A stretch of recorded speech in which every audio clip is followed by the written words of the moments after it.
Not all monsters come with claws. Some wear aprons. Some call you my world. They don't haunt your dreams. They tuck you in at night, bring you soup when you're sick, and smile as they slowly suffocate your soul under the weight of their love.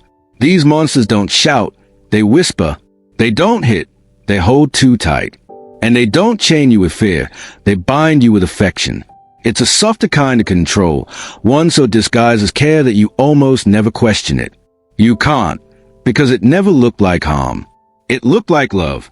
Carl Jung, in his exploration of the human psyche, uncovered a terrifying truth. The greatest burden a child must bear is the unlived life of the parent. What he meant was that sometimes what weighs you down the most isn't pain or neglect, but the dreams, fears, and unfinished stories of the people who raised you, especially the mother who made you her everything. When that burden is gift-wrapped in warmth, in sacrifice, in phrases like, "I did it all for you," it becomes nearly impossible to see. You're not just carrying your own life, you're dragging hers too. Her expectations, her fears, her needs disguised as yours. Some prisons don't need bars or guards. They are built from lullabies and bedtime stories, from "I only want what's best for you." These aren't just words, they are spells. They shape your sense of safety, of identity, of who you're allowed to be. They come with hugs that last too long, not because of affection, but because of fear. A fear that if she lets go, you'll grow. And if you grow, she'll lose you. That is the silent foundation of the devouring mother. Love so absolute, so consuming, it keeps the child trapped in emotional infancy. Not because she's evil, but because she's terrified of being alone. So she wraps the child in love, so tightly that he forgets where she ends and he begins. And the tragedy? He thinks that's normal. He thinks that's love. She did everything. She tied your shoelaces, made your favorite meals, kissed your forehead when you had nightmares. She packed your lunch with little notes reminding you how loved you were. She cheered the loudest at every school play, sat in the front row of every event, always there, always watching. She hovered, present, attentive, nurturing. You were the center of her world. And for a long time, it felt safe. It felt good. But beneath the surface, something else was growing. Something you didn't have the words to name. Because while she protected you from scraped knees and cruel kids, she couldn't protect you from a wound forming quietly inside. A deeper kind of bruise, emotional, invisible, and enduring. One born not from what she did wrong, but from what she never let go of. Her constant presence, her overwhelming care, her inability to let you fall and get up on your own. It stunted something vital in you. You didn't learn to fall with dignity. You learned to fear failure. You didn't learn to handle pain. You learned to avoid it at all costs, especially if it might make her worry. You didn't learn to fight. You learned to flinch. Not physically, but psychologically. You learned to second-guess your instincts, to hesitate before speaking, to censor your desires. Conflict became danger. Disagreement became betrayal. Every time you tried to assert yourself, her face would drop, her voice would tremble, and suddenly you weren't standing up for yourself, you were hurting her. So you stopped. You learned that survival meant compliance. That peace was bought with silence. You didn't learn to choose. You learned to ask, "Is this okay, Mom?" before every decision. You internalize her gaze, her preferences, her fears. Even now, years later, in your 20s or 30s, you still feel that pull. That pause before acting. That lingering need to check if what you're doing would upset her, even when she's no longer around. Because her voice didn't just raise you. It replaced your own. Now you're 28, or maybe 35. You have a job, maybe even a relationship. On the outside, your life looks fine, functional, adult. But inside, something's off. You can't quite put your finger on it, but every big decision feels heavy. Every risk you want to take is haunted by hesitation. You catch yourself asking, "What would she think?" before you act. It's automatic, reflexive. You don't even realize you're doing it most of the time. But there it is, her voice, not yelling, whispering, echoing in your mind whenever you dare to step outside the lines. Still trying to be the good son, the safe choice, the one who never causes trouble. You want more, but wanting more makes you feel selfish, guilty, disloyal. You're not a child anymore, but something in you is still waiting for permission, for approval, for a nod that says, yes, go, you're allowed. And when it doesn't come, you shrink, you stall, you play it safe, you apologize. Not out loud, maybe, but in how you live, in the dreams you abandon, the confrontations you avoid, the desires you suppress. You tone yourself down to keep her comfortable, even if she's not in the room anymore. That's how deep it goes. And here's the hardest part to accept. This isn't abuse. It wasn't overt cruelty or trauma. It was devotion. It was care. It was love. Love so consuming, so total, that it never gave you the space to become fully separate. Her love didn't beat you down. It held you back. Her protection didn't wound you violently. It wrapped you in safety until you forgot how to stretch your wings. What began as nurture turned into control. What felt like affection became a leash. And you never noticed. Because everyone said you were lucky to have such a loving mother. No one saw the cost. Jung saw it everywhere. Not just in therapy rooms or the lives of broken men, but in the oldest stories humanity has ever told. Myths? Dreams, fairy tales, all of them echoing the same haunting pattern. The boy locked in the tower, the hero trapped in the enchanted woods, the brave one held back by invisible forces disguised as safety, and always, at the center, a figure who says, stay here, it's dangerous out there, let me protect you. Not with cruelty, but with love, not with chains, but with comfort. This figure, Jung called the Devouring Mother. Not because she was malicious, not because she hated her child, but because she loved him too much to let him go. Hate is not the rage of a tyrant. It is a fear of a woman who cannot bear to be left behind. She doesn't scream, don't leave me. She whispers, I just worry about you. Her grip is not hard, but it is unrelenting. Her love doesn't stab. It seduces, it soothes, and in doing so, it suffocates. Jung understood that the most dangerous form of control doesn't feel like control at all. It feels like care. That's why it slips under your defenses. That's why it's so hard to see. You don't rebel against love. You welcome it. And while she means well, while she believes she's protecting you, her love becomes a kind of slow possession. She consumes your choices, your independence, your becoming. And the tragedy is, you let her, because all you've ever known is that her love is safety, and stepping away from that feels like betrayal. But here's a psychological truth Jung revealed. If you never leave that tower, you never become who you're meant to be. You never slay the dragon. You never find your voice. Because a devouring mother doesn't just protect you from harm, she protects you from transformation. And no one becomes whole without first facing fire. And the result of this slow emotional conditioning? A man who's terrified of disappointing women. Not just his mother, but every woman who comes after. He walks through life with a subconscious filter. Don't upset her. Don't let her down. Don't be too much. He is drawn to comfort over conquest, routine over risk, safety over purpose. He doesn't chase bold dreams, not because he lacks ambition, but because deep down, every step forward feels like abandonment. Somewhere inside, he still believes that if he grows too far, too fast, he'll lose her. Or worse, hurt her, and that belief keeps him small. He often finds himself in relationships with women who, on the surface, seem nurturing and supportive. But very quickly, the dynamic shifts. They begin to resemble the one he knows best, the maternal figure, the caretaker, the emotional authority. And while a part of him feels soothed by this familiarity, another part begins to simmer with quiet resentment. Because deep down, he doesn't want a mother. He wants a partner. He wants a woman who sees a man in him, not the boy still needing to be managed. But he doesn't know how to be that man, because he was never given the space to develop him. So he doesn't rebel, he represses. He becomes the agreeable one, the peacekeeper, the man who smiles, nods, and avoids conflict at all costs. His desires? Suppressed. His voice? Muted. His anger? Buried so deep it only shows up in passive-aggressive behaviors, addictions, or emotional shutdowns. He shrinks into silence not because he's weak, but because every attempt to assert himself feels like an act of war against the person who taught him that love means obedience. He is not living his own life.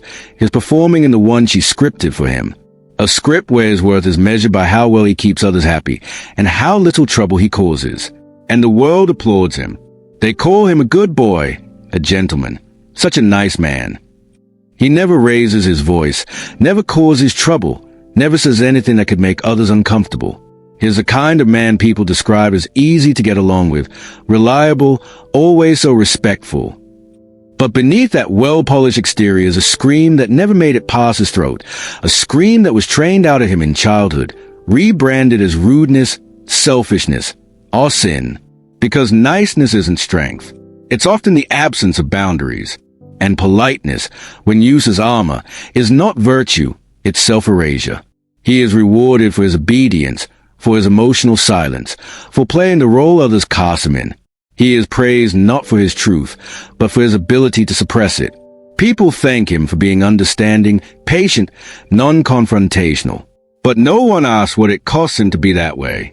No one sees the turmoil beneath the smile, the constant second-guessing, the fear of upsetting others, the inability to simply say, "No, this is what I want."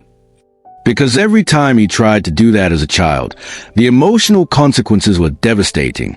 A sigh, a tear, a guilt trip, a withdrawal of affection.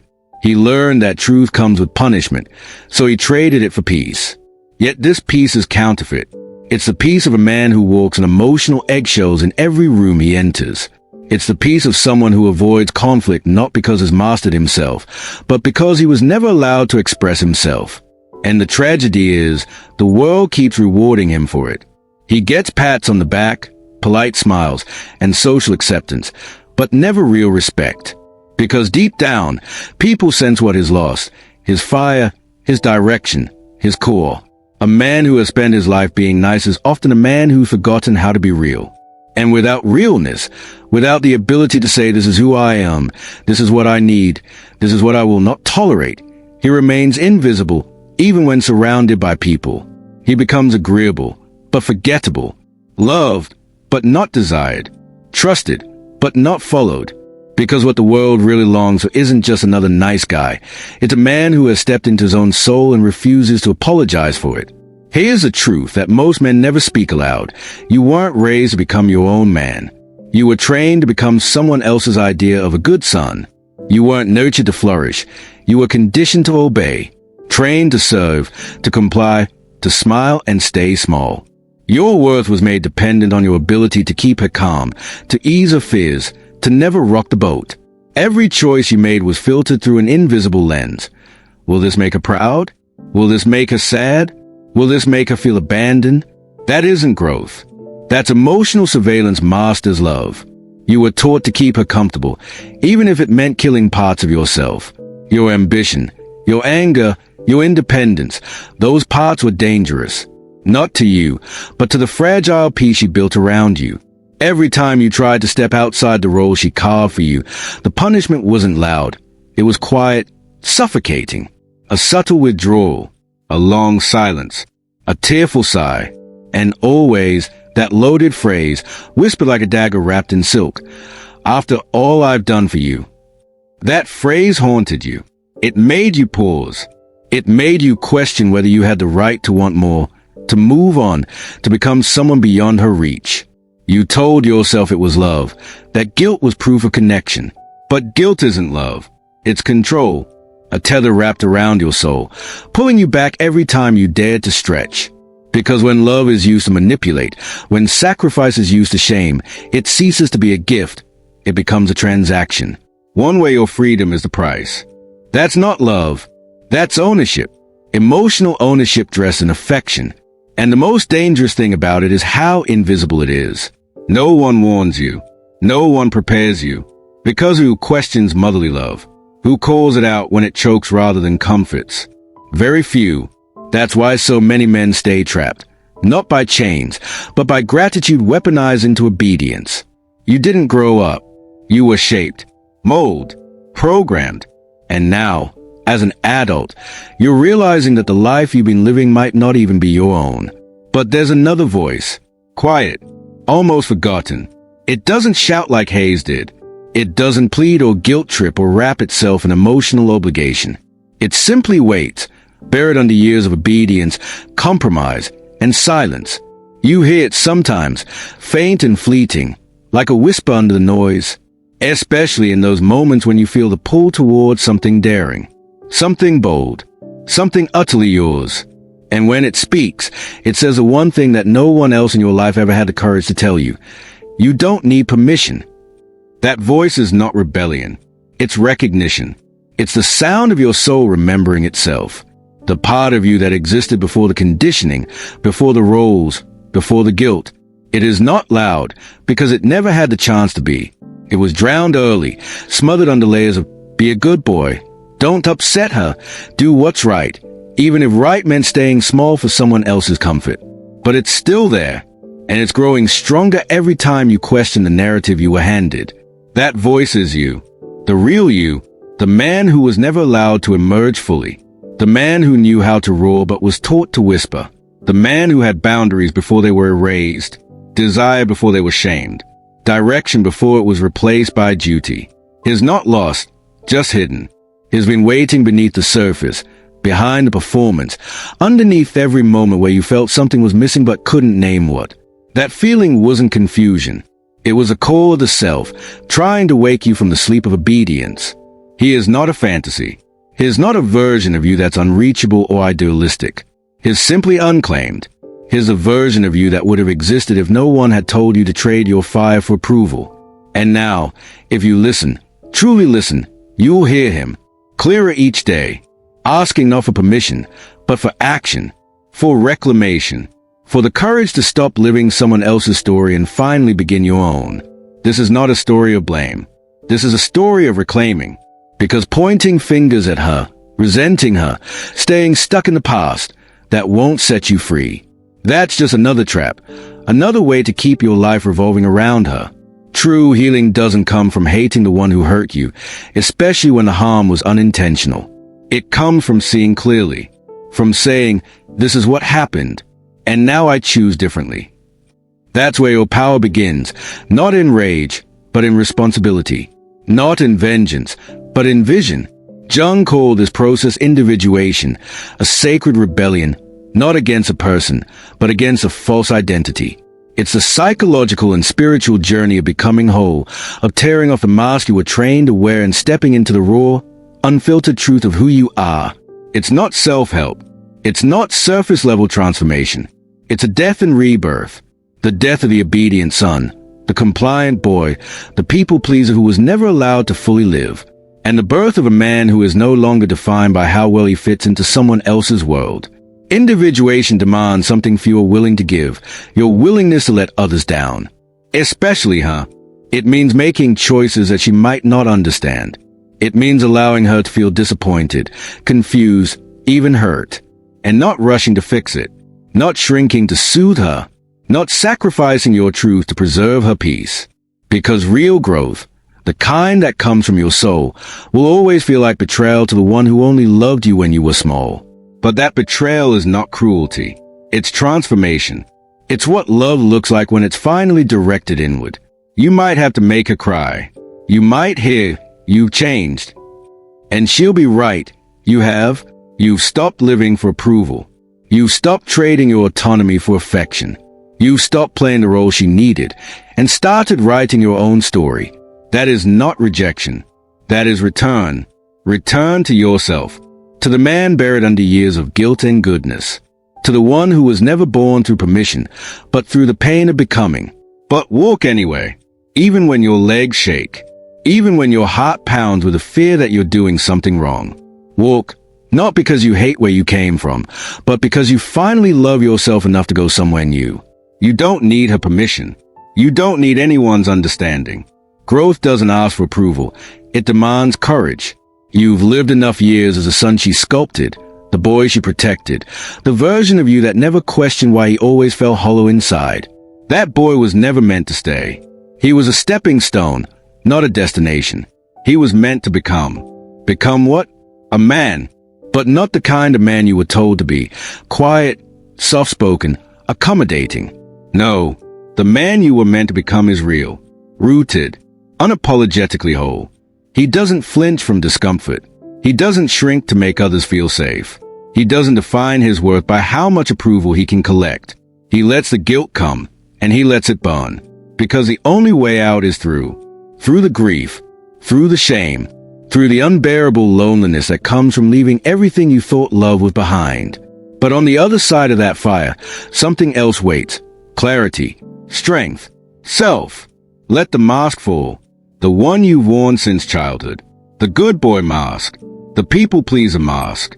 The one that smiles while dying inside. Let it drop. Watch it shatter. You don't need it anymore. You never did.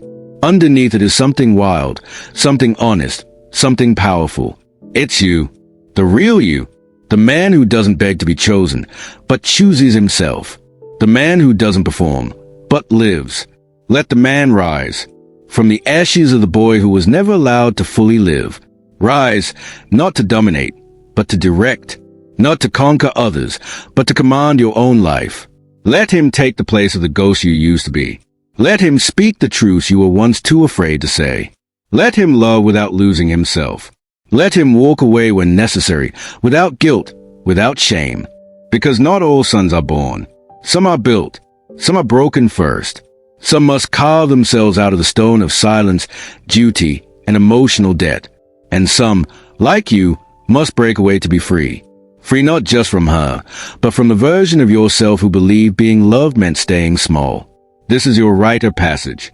Not into manhood defined by bravado or toughness, but into the sacred, dangerous wholeness of being yourself. Fully, finally, unforgivably,